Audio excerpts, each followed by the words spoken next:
Jakie są czerwone samochody? Oczywiście szybsze i dotyczy to także tych używanych, ale bywają wyjątki od tej reguły. Tym wyjątkiem jest na przykład Skoda Karoq, a już szczególnie jak za jej kierownicą siedzi Piotrek.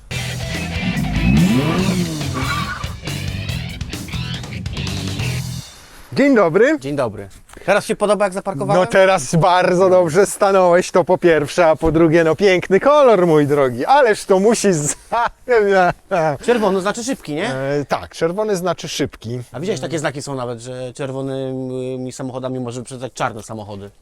Nie wiem, ja wiem, że ja mam zawsze problem z tymi SUV-ami, crossoverami, które mają tylko napęd naprzód i jeszcze mizerny silniczek pod maską, ponieważ przyjechałeś benzyną 1.5 TSI ze skrzynią DSG, ale to auto w tej wersji występowało tylko z napędem na przednią oś. Czteronapędówka była w mocniejszym dieslu, czteronapędówka była w mocniejszej benzynie 2.0 TSI 190 koni. Nakuta komuś taki samochód, jak w tych samych pieniądzach może kupić sobie Skodę Superb, która będzie miała dłuższy rozstaw osi, więcej miejsca w środku, jeszcze dodatkowy bagażnik, tym i tak nie wjedziesz w teren. Możesz sobie krawężnik tym samochodem pokonać co najwyżej.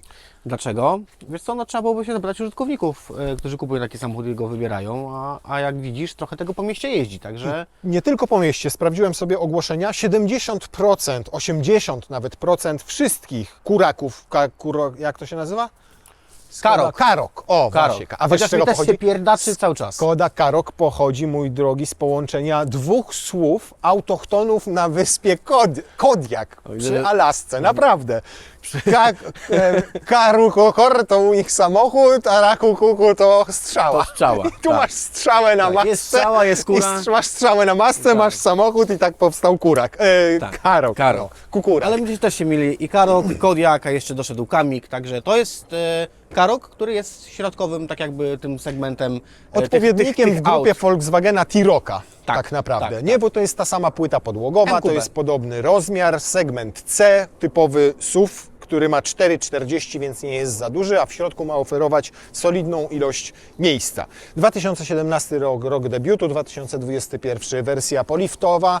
My mamy jeszcze przedliftową, no i najłatwiej ją jest rozróżnić po tej części lampy. W tych nowych są smuklejsze, troszkę inny jest grill, troszkę inny zderzak, no i z tyłu są inne lampy. I w zasadzie to tyle było zmian. We wnętrzu wprowadzono trochę więcej, bo tam lepsze materiały, lepsza jakość podobno i trochę lepsze multimedia. I Natomiast dobrze, że te materiały poprawili, bo tutaj jak zajrzymy sobie do środka, to te materiały... Natomiast chciałbym zacząć od tego, bo tutaj jest To otwieraj. generacyjnie trochę starszy ten 1.5 TSI, to jest 150 koni mechanicznych, natomiast w wersji poliftowej już było oznaczenie Evo przy nim. Tak. Pomimo, że ten silnik nie miał żadnego mild hybryda, ten Evo, tylko przekonstruowano tam m.in. stopień sprężania, zmieniono. No ale podobno, i nie wiem jaka jest Twoja opinia, te poliftowe jeżdżą gorzej. To znaczy takie subiektywne wrażenia z dynamiki są gorsze w porównaniu z tym, co mamy tutaj. Wiesz co, czy gorzej, to ja bym tego nie powiedział, bo ja tutaj nie widzę dużej różnicy między tym przedliftem a poliftem. One po prostu dla mnie nie jadą, no po prostu, no wiesz, no. Nie jedzie, no. Te 150 koni dla mnie po prostu nie jedzie. Wiesz, no jak jeździsz autem troszeczkę z większą mocą, to dla mnie ten samochód nie jedzie. No co Ci mam powiedzieć? Ale to może jak nie jedzie, to też się nie psuje. Co do psucia się, już tam kiedyś żeśmy wspominali przy testach Skody o tym rozrządzie w 1.5, no to jest ten droższy rozrząd po prostu, tak, o którym trzeba wiedzieć. No i te tam 190-200 tysięcy trzeba ten rozrząd wymienić. Wypada, fabryka mówi, że oczywiście skontrolować naprężenie paska, no ale wymienić go po prostu po 6 latach, bo to jest po prostu pasek. A problem jest z tym taki, że po prostu dużo warsztatów nie ma sprzętu do tego. Jest nakładka serwisowa, komputerowa, żeby wymienić ten pasek, bo tu trzeba założyć takie specjalne zegary. Zaczynają się dopiero teraz pojawiać na rynku, natomiast nie wszystkie warsztaty oferują wymianę, a koszt wymiany takiego paska rozrządu samej robocizny No w brzmi serwisie to drogo. 2800. W samym serwisie, samej wymiany. Samej wymiany. Ale czyli nie Sam trzeba rozrząd wyjmować. sam rozrząd jest słuchaj tani, bo taki rozrząd w zamienniku tak zwanym, czyli firmy Continental, która robi zresztą na pierwszy montaż tutaj, no to jest około 500 zł, nie? 550, nie? Okej, no ale to Bez i tak pompy po wody, nas, pompa wody jest z tyłu, także... ale to i tak ponad 3000 zł. Tak, no ale bierzesz to, że to wymieniasz raz na 6-7 lat i powiedzmy te 200 tysięcy. Ale No. 2800 to musisz wyjąć silnik, żeby to wymienić? Nie. Chodzi po prostu o to, że to jest tyle czasu się schodzi, bo jest Okej. bardzo skomplikowana po prostu wymiana. Procedura sama. Niby on jest, słuchaj, tu na wierzchu, tak, no bo wyciągamy łapę tutaj, ale założenie tych zegarów. Tutaj z tyłu trzeba troszeczkę silnika rozebrać. jest po prostu czasochłonne i ten czas po prostu przechodzi nam na finalny koszt roboty, nie? Tak. A co poza paskiem rozrządu, jeżeli chodzi o inne rzeczy, które mogą tutaj siąść, klęknąć, Co może upaść? siąść? Wprawdzie nie wymieniałem jeszcze w Karoku, ale wymieniałem w Oktawiach z tym silnikiem, już w 3 czy w 4 sztukach katalizator. I to w takich przebiegach 180-200 tysięcy. No a przede wszystkim no to pewnie dobór zły był wcześniejszego oleju, tak, do tego silnika, bo fabrycznie zalewany to jest 0W30. Można go przejść z nim na 5W30, ale trzeba pamiętać o tym, żeby miał normę 50700, tak? A Czyli jak nie spełnimy normy, to zatkamy nie katalizator. spełnimy, możemy tam te emisja spalin, może trochę się tego oleju, wiesz, przepalonego zmienić i zapchać katalizator. Też paliwo słabej jakości może go nam rozwalić. I no miałem kilka takich, tak jak mówię, przypadków. Wprawdzie w tym nie wymieniałem modelu. Tryski, EGR, co tu jeszcze Wiesz możemy? co, EGR nie, wtryski nie, świece 100 tysięcy, co tutaj jeszcze? Czasami się, wiesz co, psują te zawory, które przestawiają wałek, bo tu mamy wałek ze zmienną fazą, krzywką i czasami te potrafi podciekać na zasadzie takiej, że się rozszczelni i potrafi się olej dostać do kostki, bądź sam mechanicznie się po prostu popsuje i nie przestawia wałka, wtedy nam wywali błąd No ale generalnie nic z tego, co mówisz, nie brzmi poważnie, w sensie takim, że musimy wiązać się z ryzykiem, nie wiem, brania oleju, z ryzykiem, że staniemy. Nie. Koniec, kropka. Nie, chociaż niektórzy klienci mi zgłaszają, że zaczynają dolewać przy większych przebiegach troszeczkę tego oleju. Co znaczy troszeczkę? Wiesz co, myślę, że to jest... 2 litry na Nie, to nie jest ani 1000 2, ani 5, ani 10, tak jak przy 2.0 TFSI tych starszych motorach, to jest około litra, 1,5 potrafią dolać na te 15 tysięcy, tak? Okej. No i to jest to, co też mówię, lepiej go wymienić wcześniej, czyli co 15 tysięcy, nie ciągnąć go na 30 tysięcy tego oleju. Kompatybilność tego samochodu też jest fajna, w sensie części do tego samochodu, bo to jest wszystko w grupie jeździ, także dostępność części, wiesz, i koszty no nie są jakieś tutaj duże, nie? Co jest ciekawe, bardzo szeroka gama silników była przed liftingiem w tym samochodzie, bo po liftingu trochę ją ograniczono, a teraz ograniczono ją jeszcze bardziej, ponieważ nie ma już w ogóle żadnego diesla dostępnego w ofercie. Natomiast było 1.0 TSI, było 1.5 TSI, było 2.0 TSI i 2.0 TDI w 3 różnych odmianach mocy. Jeszcze 115 1.6 TDI było. I jeszcze 1.6 TDI, dokładnie. Tak, oni go wycofali po lifcie. Tak, jak i dobrze 2.0 pamiętam. TDI też miało 3 różne odmiany mocy, bo i 115, i 150, i 190 koni mechanicznych. 115 to miał chyba 1.6. Najpierw, a jak je wycofano, to też ten motor 2.0 zrobiono w takiej wersji słabszej 115-konnej, więc naprawdę oferta silnikowa akurat w Dosyć Kukuru było naprawdę Kukuruku. dużo. Kukuruku. 4 metry 40 cm, jak wspomniałem, ale udało im się wygospodarować w niewielkim samochodzie naprawdę wpyte duży bagażnik. Oj tak, no tutaj to muszę Ci przyznać rację, dlatego że ten bagażnik jest naprawdę dosyć duży, jak na taki samochodzik, nie?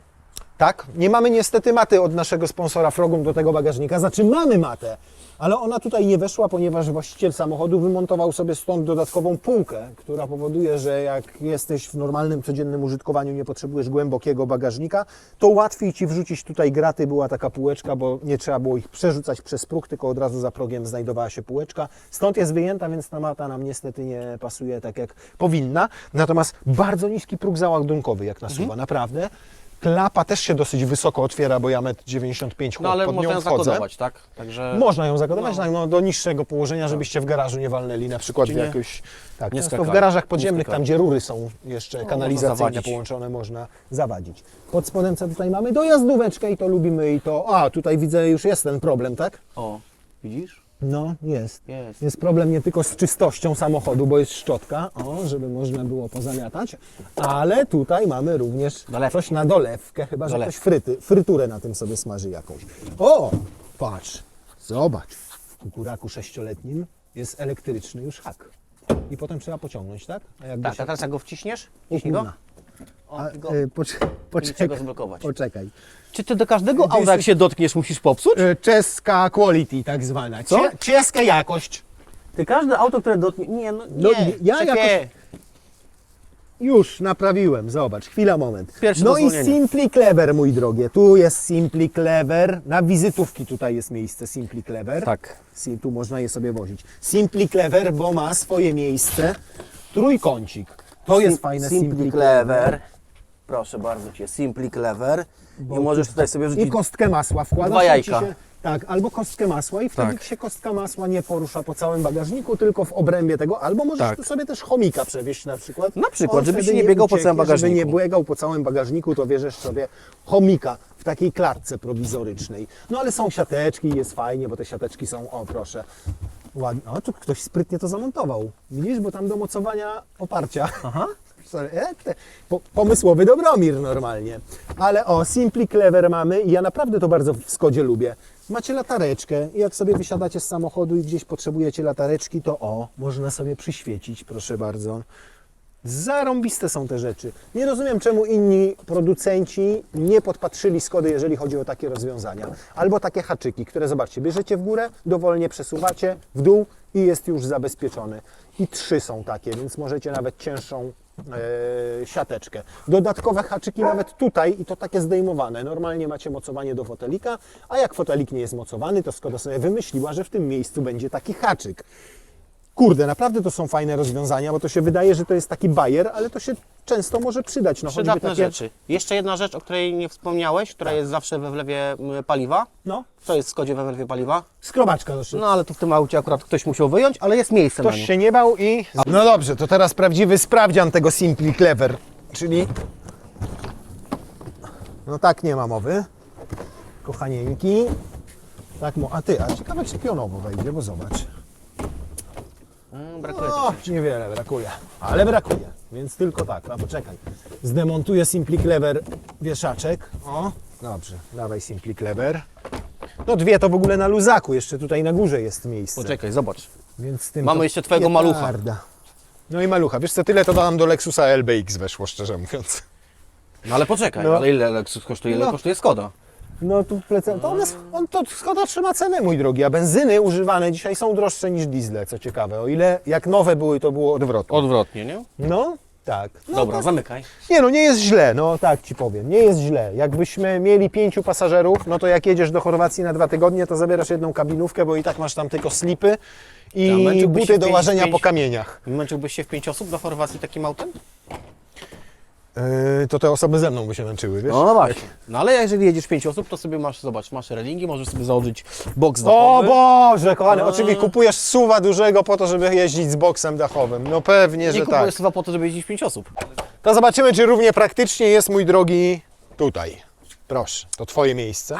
Masz czyściutki dywanik, Tak. wyprany. Wyprany. No nie no, troszkę odsuń. Dam Ci szansę. Już, max. Dobra, czekaj. O, dobra. O. Tak? No, powiem Ci tak, jak na samochód 4,40 długości, to tutaj miejsca jest naprawdę w chusteczkę z tyłu. W ogóle na stopy ile mam miejsca, mogę tam głęboko włożyć, kolanami nie dotykam tego przedniego fotela, to też jest plus.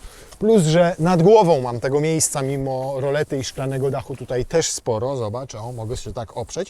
I jest tu generalnie wygodnie, bo mam tak, wyżej ta kanapa jest niż przednie fotele, więc siedzę z dobrze podpartymi udami tutaj.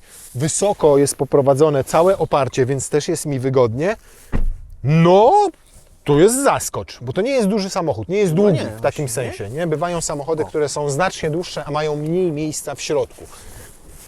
Cup holdery są, jest rękaw na narty, ale nie jest to trzeci składany odrębny tak naprawdę to siedzisko tutaj, czy tam oparcie. Natomiast bardzo duży jest otwór na przewóz nart, więc przewiezie się, myślę, spokojnie 4 komplety i wtedy 4 osoby mogą jechać z nartami nie w boksie, tylko tutaj z nartami włożonymi do środka. No paskudna ta tapicerka niestety i w dotyku, i w wyglądzie, no ten materiał no dziadkowy. Wygląda słabo. Wygląda słabo, dziadkowy trochę, plus nie tylko za te kieszenie w drzwiach, ale tutaj o, za te boczne, gdzie też można coś wrzucić i to znowu mamy takie Simply Clever.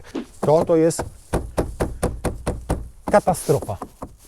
To jest katastrofa od początku do końca, raczej od samej góry do samego dołu, jeżeli chodzi o jakość. To jest jedyny pseudo-miękki element w tych drzwiach, bo zobacz, nawet jak w niego popukasz, to jak w ogóle oni to zrobili, kurna, że to jest z jednego kawałka materiału, tu jest delikatnie się ugina pod palcem, a tu już nic się nie ugina, tylko jest po prostu plastik. No, Wiesz co, jak byłem mały, to kiedyś mnie rodzice w takich wanienkach plastikowych kąpali. Kąpali? Nie? No to jest- to podobny to materiał. potem już jak Cię wyjęli z tej wanienki, to To daj na oddali ją recykling i mamy ten. i powstały, Jezus Nie no, przy Maria. tej kwocie samochodu mogliby dać troszeczkę tam materiału, nie? A z przodu jest chociaż trochę lepiej? No lepiej trochę. Z przodu wiesz co jest fajnego? Czego nie ma z tyłu. Taka ładna tutaj kolorowa. Tam też jest. Nie ma. Ale podświetlenie mówisz, Podświetlenie. tak? A, tak. LED, dobra. Ambiente. okej. To jest miękkie tutaj, to już jest twarde tutaj. Sytuacja z podłokietnikiem podobna jak tam z tyłu i to już reszta twarde. Tylko ten kawałek jest tu miękki i to pod szybie jest tutaj miękkie, a cała reszta to plastik i niestety w tym wypadku wcale nie plastik fantastik. Tylko niestety plastik nie fantastik. 112 tysięcy mamy tutaj nalotu, 113 prawie, więc zobaczymy jak po tym czasie zawieszenie sobie radzi. Czy zawieszeniowo tutaj jest dużo do roboty w tych samochodach? Wiesz co, nie, zawieszenie jest podobne do Octavii. Znoszą trudy, dobrze, Wiesz co, polskich dróg? około 150, 160, 140 mniej więcej mogą się już nam odzywać tulejki w wahaczach.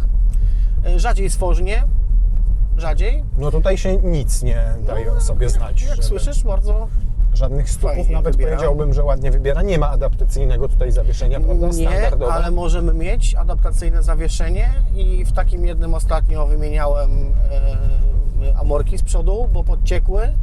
No. Koszt jednego amortyzatora tak zwanego zamiennikowego, bo to jest Monroe, a Monroe robi na pierwszy montaż dla Skody akurat. Czyli to samo. To samo, no oryginał kosztuje 2400 bodajże, a Monroe po 1100 zł, nie? No to nie jest to jak za aktywne zawieszenie, to nie jest to Nie spektakularna ma kwota. tragedii. Porównując to na przykład do BM-ki czy do Audi, no to już wtedy robi się nam kłopot. A tutaj widzisz, no 1100 zł zamiennikowy. Nie, to myślałem, że drożej, szczerze mówiąc. Nie. I podciekały po jakim przebiegu? 160 parę tysięcy Przebiegu. przebiegu już się odezwały, tak? Zawieszenie, bo tak jak Ci powiedziałem, no tulejki w wahaczach, tulejki około 50-60 zł Lemforder. Jedna tulejka razy dwie, mówię stworznie, bardzo rzadko się wybijają. Masz możliwość kupienia samego stworznia, samej tulejki, jednej przedniej czy tylnej. Nie ma problemu. Nie? Ma tryb podłączania 2 cylindrów. Ma, bo jak wcześniej, nie pamiętasz, pokazywałem Ci, ma te dwa silniczki, które na wałku ssącym przesuwają krzywki i rozłącza dwa A cylindry. to weź mu teraz w takim razie, że ja zawsze obsługuję komputer Tak, w bo ja- samochodach, którymi jeździmy, tak, żeby Ciebie nie rozpraszać. Nie Zdecydowanie. rozpraszać? Nie, bo ja nie widzę, wiesz, kamerka mi przeszkadza. Od uruchomienia długookresowe sobie, o proszę bardzo, wyzerujemy, żeby zobaczyć takimi bocznymi drogami, jak jedziemy, jak to będzie wyglądało. Tutaj ta sama deska w sobie to jest nieźle wykończona. Ten plastik nawet, który jest dosyć solidny. To jest miękkie, ta góra deski rozdzielczej. Ten kawałek tutaj jest miękki. Tutaj pojawia się dopiero plastik nieco niżej. A nawet to jest zrobione z takiego dosyć miękkiego materiału, który trochę zdaje się nawet pracować. Natomiast nie jest to taki chamski plastik. O, zresztą nawet No nie, słychać, w że miarę, jest. wiesz, Tu blisko. dopiero niżej jest. Więc O, spoko, bo przeszkolano na to przykład jest git. przeszkolano to jest w porządku. Tak. Te drzwi mnie drażnią po prostu. Nie, no, To jak one są. to jest tragedia. No, ten plastik na tych drzwiach, to wiesz co, no mogli się trochę bardziej chyba postarać, co? No w wersji poliftowej trochę to poprawiono, nie? Natomiast nawet zobacz, tu masz to wyłożone przyjemną wykładziną, więc jest spoko. O, jest zmieniarka. Nie, to nie jest zmieniarka, czytnik kart Czernit kart. SD. Natomiast nawet tu jest to przyjemnie wyłożone w środku, więc taki mam dysonans poznawczy, jeżeli chodzi o jakość wykonania tego samochodu. Super bardzo ma te smart rozwiązania, te Simply Clever całe skodowskie. Bardzo fajne i dziwię się na przykład, że w pewien sposób nie przeszczepiono tego do niektórych samochodów Volkswagena. Ja rozumiem, że nie do wszystkich, bo to jest charakter Skody, jakaś jej filozofia. No, ale jakby nie było, a z to drugiej razem strony mówię, współpracują, no nie? niektóre te elementy, no to jest katastrofa. No. Tragedia. Daszek jest otwierany i jest też otwierany, Jest czyli ma nie otwierany tylko roletkę. i rozsuwany jest to No i ten można przedni to też płat. tak. I wielki jest ten dach i fajny i ciekawe, czy po 100 km, chociaż nie, bo jechaliśmy po nierównej drodze, to nic tutaj jeszcze nie pracuje. Nie. A Ty kiedyś przy okazji jakiegoś auta wspominałeś, że warto też tego typu dachy co jakiś czas przejrzeć i konserwować. Przejrzeć, przekonserwować jest nawet, jeżeli mówimy tutaj konkretnie o Skodzie czy Volkswagenie, Audi, oni mają taki specjalny smart do prowadnic szyberdachu i nawet tam w kartach przeglądowych, nie pamiętam teraz, nie chcę, wiesz, zmyślać, jest ten do przesmarowania, tak? Prowadnice i oczyszczenie tych wszystkich, wiesz, Rynienek. odpływów rynienek. rynienek. I to jest w karcie normalnie przeglądowej, trzeba to sprawdzić. Natomiast zdarzają się, że te dachy, wiesz, gdzieś tam złapie jakiś błąd i potrafi Ci się źle domknąć, albo się skrzywi. No i bardzo często jest tak, że jedziesz do ASO i w ASO tego nie chcą robić, nie, bo już jest... Spostrzeżenie przy takiej spokojnej bardzo jeździe, bo jedziesz jakbyś miał 85 lat i kapelusz 60. duży. Nie, jedziesz po prostu jak kierowca Skody. Karoq 1.5 TSI. Ale tak, silniczek fajną ma kulturę pracy, ten czterocylindrowy. Nie słychać go jakoś nadmiernie, raczej jest dobrze wyciszona ta komora silnika. I przez to, że nie ma żadnego mild hybryda, ani żadnych innych elektronicznych udoskonaleń, które miałyby mu ograniczyć CO2 emisję, no to jest taki płynny. I współpracuje z tą skrzynią DSG, ona jest tu 6 czy 7-biegowa? To jest 7-biegówka 7 i, biegów ma, i tak tak jest. jak mówię, to jest sucha. Tu czasami nasi widzowie się pytają, że ja podkreślam sucha, mokra. Mamy dwa rodzaje skrzyń DSG, suchą i mokrą.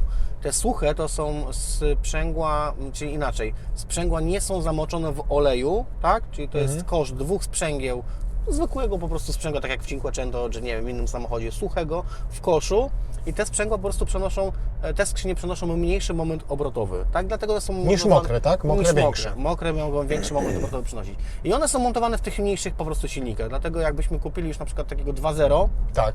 czy 2.0 To będzie mokra. Diesla, tam będzie już mokra skrzynia DSG i tam już producent zaleca wymianę oleju co 60 000. W tej wprawdzie mówi, żeby nie wymieniać, bo Volkswagen tak jakby dziwnie do tego podchodzi, natomiast ja wymieniam co 80-100 tysięcy w tej skrzyni olej. Tu musimy pamiętać, że są dwa oddzielne oleje. Jeden olej jest zalany Mechatronika, to jest zwykły taki olej przekładniowy zielony, który jest stosowany już od lat w Volkswagenie.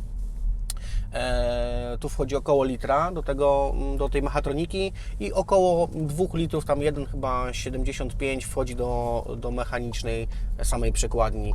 I po tym przebiegu, jak wymienisz, nawet można sobie zrobić wtedy adaptację wartości wyuczonych i na pewno nam to wydłuży żywotność tej skrzyni biegów, tak? Mam do Ciebie propozycję ryzykowną, wiąże się z pewnym ryzykiem, ale wyprzejdźmy jednak tego tiry. To próbujemy. O! Pierwszy raz na tej drodze widzę Skodę, która kogoś wyprzedza. Tira. Zobacz, ładnie przeciągnął. Ale powiem Ci tak, przeciągnął, ale to nie jest jakiś muł, ten samochód. Raczej bym powiedział, że zrobił to zaskakująco sprawnie. Wiesz, miałem wrażenie tego, że może zrzuci jeszcze niżej bieg. Ja po prostu wcisnąłem, zrobiłem kickdown, nie? Myślałem, że zrzuci bieg. Mogłem w sumie go ręcznie, ale... A do awarii często dochodzi w tych DSG suchych versus mokre? Wiesz co, tu też kiedyśmy rozmawiali na ten temat. Wiesz co, te skrzynie biegów zaczynają się coraz mniej psuć, aczkolwiek... Zaczynają się mniej psuć. No, Tak. Brzmi to zachęcająco. Zachęcająco. Te pierwsze modele DSG, kiedy były wypuszczone 6-biegowe, mokre, psuły się bardzo często. To były tak jak wiesz, no, coś wychodzi nowego na rynku, no to musi to być dopracowane. I one się psuły dosyć często. Mechatronika się psuła, napęd pompy oleju się psuł, sprzęgła się psuły. I to były dosyć częste przypadki. Teraz, na chwilę obecną, jeżeli wymieniasz olej co 60 000 w tej skrzyni biegów, no nie, wiesz, wiadomo, że też nie ciągasz przyczepy i tak dalej, no to ta skrzynia wytrzymuje i te sprzęgła też nie są jakoś tam mocno obciążone, więc te skrzynie DSG 6 czy 7-biegowe mokre, bo to później wprowadzili 7-biegową mokrą, no nie są jakoś awaryjne, tak? Wiadomo, że nie ma wszystkich takich samych przypadków, może ktoś się odezwać, że jemu się popsuła, prawda? Od którego roku mniej więcej już warto z DSG kupować bez obawy o to, że będziemy musieli władować tam jakiś hajs? Wiesz co, ja myślę, że powyżej 10 roku. Bo tam Czyli od 2010 już od można 2010 ja tak widzę tendencję, że te samochody jak przyjeżdżają, to już praktycznie tylko na samą wymianę oleju i czasem przyjeżdżają na wymianę tych sprzęgieł. Teraz mam też na warsztacie mamy Passata B8, 2-litrowego diesla, 250 000, no i sprzęgła już się zaczynają troszeczkę odzywać, nie?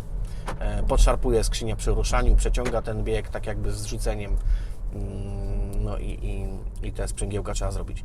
Jeżeli chodzi o suche, no w suchych czasami wymieniamy te sprzęgła, pojawiają się takie symptomy, wiesz, tak jakby nie masz gładkiego ruszenia, takiego pełzania delikatnego, tylko jest podszarpywanie, no to wiadomo, że któreś z tych sprzęgieł może już być uszkodzone i się wymienia te sprzęgła suche. Elektronika. Co tu jest z elektroniką? Wiesz, z elektroniką ja nie miałem żadnych tutaj przypadków. Jeżeli chodzi tutaj o sterowanie, czyli o radio, o klimatyzację. Natomiast już w 2 samochodach, które w ostatnim czasie do mnie przyjechały, wymieniłem zamek drzwi kierowcy. Nie rygluje się, nie możesz auta zamknąć podczas jazdy, wariuje zamek, bo chce go zamknąć, jak po przekroczeniu tam 20 na godzinę, bo chce zareglować, także głupieje. Koszt wymiany zamka w ASO to jest, znaczy mówię o samej części, to jest około 950 zł sam zamek. Na chwilę obecną nie ma zamienników, także jesteśmy zmuszeni do zakupu tego zamka w ASO. To jak nie 1.5 TSI, to co, Piotruś? No mamy alternatywę albo 1.6 przed liftem, tak, ewentualnie 2 litry diesel. Tego 1.0 bym chyba nie brał, bo... Chyba? No nie, wiesz co, wydaje mi się, że to 1.0, 115 koni przy tej budzie możemy się troszeczkę zachetać. Siedzę na fotelu pasażera, a nie za kierownicą tego samochodu, ale czuję się dokładnie tak jak w Volkswagenie, jak w samochodach grupy Volkswagena. Jest tutaj solidnie, jeżeli chodzi o to, o takie poczucie, nie? Solidności. Jest praktycznie, jest smutno, no bo to wszystko jest szare, byle jakie w sensie designu, nie mówię o byle jakości, jeżeli chodzi o wykonanie. Solidnie zmontowane poza materiałami w niektórych miejscach. I takie mam wrażenie, że kupujesz takie auto i kupujesz je po prostu na lata, no. I ono tak samo jeździ po 6 latach, jak jeździło, gdy było nowe. Ono ma 113 prawie przebiegu, dokładnie. Jeździłem Karokiem 7 lat temu, jak wchodził na rynek w 2017 roku. Mam wrażenie, że to auto przez te 7 lat nie czuć w nim tego okresu eksploatacji. Mimo że jest używane, to jakbym wsiadł dzisiaj w nowego Karoka, to może byłby po prostu czystszy i to wszystko. Ale tak samo by pewnie to latało, tak samo to byłoby miękkie, multimedia działałyby identycznie. I generalnie, jeżeli chodzi o te 117 000, to zobacz, na przykład marudziliśmy na fotele, że ta jest brzydka ta tapicerka. Jest brzydka, ale po niej nie widać żadnego śladu zużycia, Ani żadnego brudu. przetarcia, nie widać na niej brudu. To samo tyczy się podłokietnika, to samo tyczy się tych plastików wszystkich. One nigdzie nie są popękane, one nie są powycierane, nie są zniszczone. Oczywiście to też wynika pewnie z tego, jak samochód był eksploatowany i przez kogo. Natomiast generalnie, no zobacz kierownicę. Po prostu Nie, no nie jest wiesz, jakoś mocno wytarta. nie ma śladów po nie prostu błyszczy się, więc... z użycia to auto. Tak. I o to mi chodzi. Takie zawsze były Volkswageny i samochody z grupy Volkswagena i takie powinny pozostać. Patrz, 6,8 spada to ona przy 120 Wiesz co, 6,5 będzie litra paliwa. spadać, Łukasz, będzie spadać, bo wiesz, ja tam troszeczkę przyspieszyłem dynamicznie. No, co zrobiłeś? No, cofałem do tyłu. Miałem wrażenie, że kichnąłeś po prostu i ci się wydawało, że szybciej jedziesz nagle, kurwa. Nie wiem, bo nie widzę, kamerami zasłania. Mamy tryb dwucylindrowy? Mamy tryb Tak, dwucylindrowy. tryb dwucylindrowy. I to jest niesamowite, że przy 120 ona 6,6 to na bliżej 6 litrów będzie paliła. Ja przy myślę, że 120. jeszcze byśmy mogli zejść troszeczkę, nie? To nieźle, powiem Ci. No i jedziemy we Nie, trójkę, i tak tak? wiesz, narzekaliśmy, no bo my mamy inne oczekiwania od samochodów. Chcemy tej dynamiki, tak? Natomiast jeżeli ktoś rozpatruje to auto pod kątem takim, że potrzebuje ekonomicznego samochodu do jazdy na co dzień, niepotrzebne są mi emocje takie, że będę miał jeziora pod pachami przy każdym wejściu w zakręt i przy przyspieszeniu, to jest to dobra alternatywa, szczególnie w stosunku do diesla, który będzie owszem palił mniej, no ale sam wiesz, że te diesle już z filtrami cząstek stałych nie lubią jazdy po mieście, krótkich lubią. dystansów Nie lubią. i często może się okazać, że to co zaoszczędzisz pod dystrybutorem w takim dieslu, to niestety stracisz Okej, na częściach eksploatacyjnych. ale ile ten diesel Ci spali? Ten diesel będzie palił już powiedzmy mamy 6,5. litr mniej od tego, co my mamy tutaj teraz? No ze względu na gabaryt samochodu tak. Powiedzmy litr mniej, tak? Mhm. No ale przy zakupie nowego był droższy. Tu jest. Teraz mamy o tyle dobrze, że przy używanym jest... Odwróciła się ta proporcja. odwróciła się Tak. proporcja, prawda? Bo rzeczywiście nowy diesel, taki kurak był sporo droższy, 10-15 tysięcy złotych. Dzisiaj tendencja w używanych jest odwrotna. Odwrotnie. Przy czym też diesle mają dużo większe przebiegi, bo w ogłoszeniach można znaleźć takie, które mają i powyżej 200 tysięcy kilometrów już przebiegu. One są najtańsze, bo z początku produkcji kosztują 60-65 tysięcy złotych.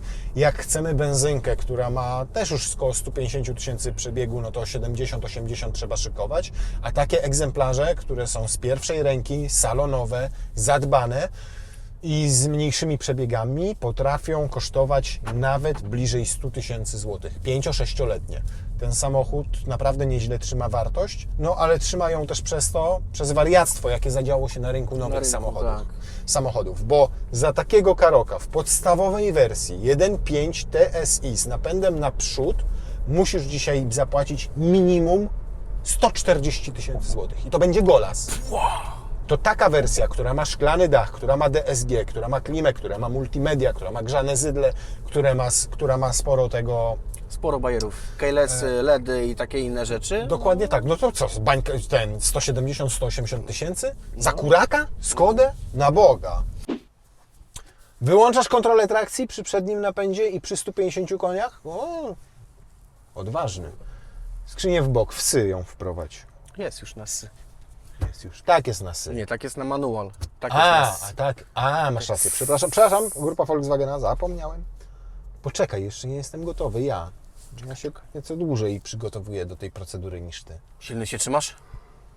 Trzymaj się ramy, to się nie posramy.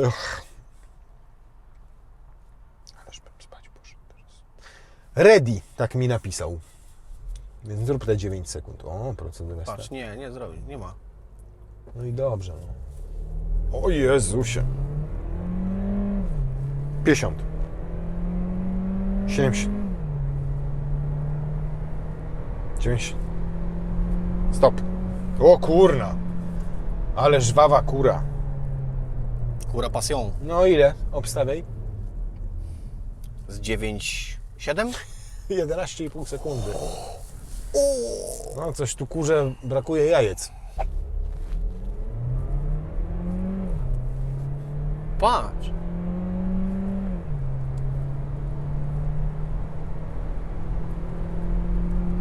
Jest.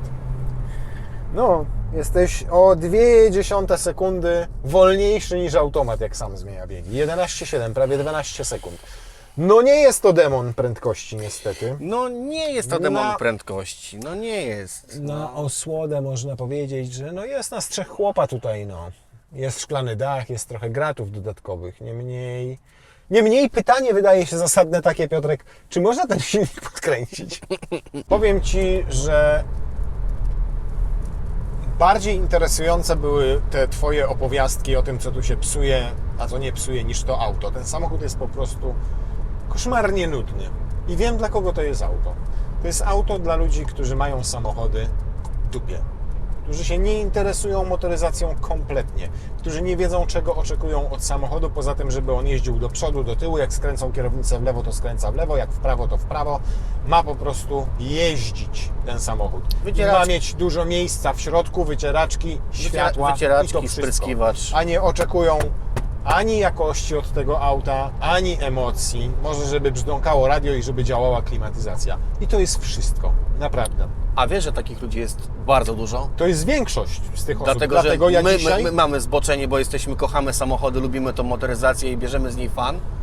A takich ludzi, jak wspomniałeś, jest... Dlatego nie dużo. dziwię się, że Skody i te Skody i inne Skody tak dobrze się w tamtym okresie sprzedawały. Dzisiaj już nie, ale wówczas po prostu wchodził klient do takiego samochodu i mówił: o, to jest auto dla mnie, tu wszystko jest proste, tu wszystko jest czytelne, kierownica jest na właściwym miejscu, a jak siadam w fotelu, to jak sobie wszystko wyreguluję, to jest mi wygodnie. Dziękuję bardzo, poproszę o umowę. I to jest tyle, nie? Proszę wystawić tylko czy jest fakturę. czerwony? Jeszcze, dobra, czerwony.